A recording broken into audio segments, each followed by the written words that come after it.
أحسن الله إليك شيخ. سائل يقول: هل في زماننا يوجد جرح وتعديل؟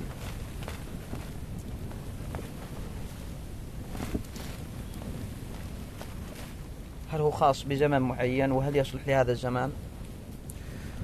والله هو طبعا أهل العلم إنما تكلموا في الجرح والتعديل تكلموا ديانة، وإلا لما تكلموا نصيحة لله ولرسوله، لأنه ينبني على ذلك الدين. السنة منقولة بالإسناد كما هو معلوم، ولذا قال علي بن المديني الإسناد، ولذا قال علي بن المديني: معرفة الرجال نصف الدين، نصف الدين، لأن الدين من القرآن والسنة، والسنة منقولة بالإسناد، والإسناد حتى تعلم صحة من ضعف لابد أن تعرف حال رواته،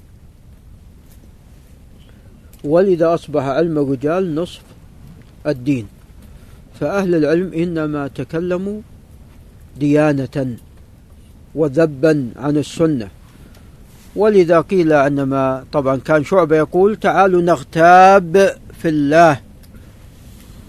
طبعا هذه العبارة يعني فيها نظر، الغيبة مذمومة، لكن هو يريد أن يبين نحن إنما نفعل ذلك ديانة.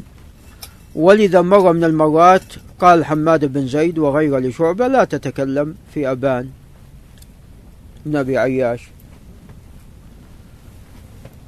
ثم بعد ذلك قال: إنه لا يحل لي ألا أتكلم فيه، يعني خاف من الله، لأن أبان رحمه الله يعني هو كان رجل من أهل الصلاح، ولكنه في حفظه ضعيف، ورواياته ضعيفة جدا، وله حديث منكرة. ولذا سمعنته في القراءة السابقة أن أبا عوانة عندما أراد أن يسمع أحاديث الحسن جمعها وذهب إلى أبان فقرأها عليه كلها،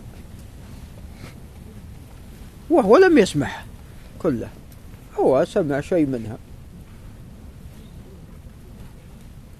فإنما تكلموا ديانة. ولذا يعني بما أننا فيما يتعلق بصدد أبي عيسى الترمذي ومر علينا قبل قليل، كثيرا ما يقول أبو عيسى في الراوي: تكلموا فيه من أجل حفظه، تكلموا فيه من أجل حفظه، تكلموا فيه من أجل حفظه. يريد أن يبين يعني ليس في دينه، وإنما من أجل حفظه، وهذا ورعا وديانة من أبي عيسى الترمذي. ولذا يلاحظ على أقواله في الجرح والتعديل، أقوال أبي عيسى يلاحظ فيها الاقتصاد في الجرح، يعني ليس هو مثل يحيى بن معين رحمه الله عندما يقول دجال أو كذاب،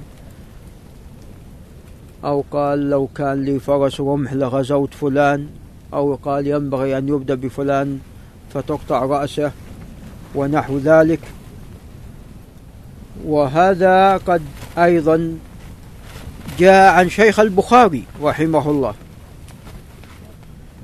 حتى قال: إني أرجو أن ألقى الله عز وجل ولا يؤاخذني أني اغتبت أحدا. وقال: من حين علمت أن الغيبة تضر بصاحبها لم أغتب أحد. وهو قد تكلم في ألوف من الرواة رحمه الله. ولذا إذا كان عنده هذا الراوي شديد الضعف قال فيه نظر، أو سكتوا عنه، إذا كان شديد قال سكتوا عنه.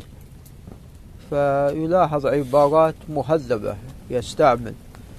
وغيره أيضا يقول، مثل إبراهيم الحربي يقول: غيره أوثق منه، يريد أنه لا يحتج به فيستعمل غيره أوثق منه، أو يقولون على يدي عدل، ومنها العبارات.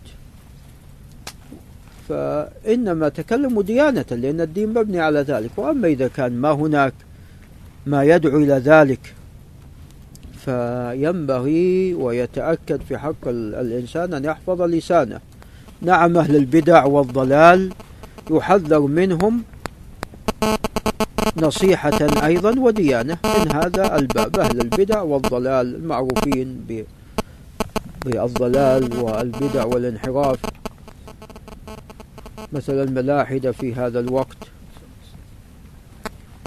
ومنهم ما يسمى بعدنان إبراهيم وأمثاله من الزنادقة الملاحدة، نسأل الله العافية والسلامة. نعم.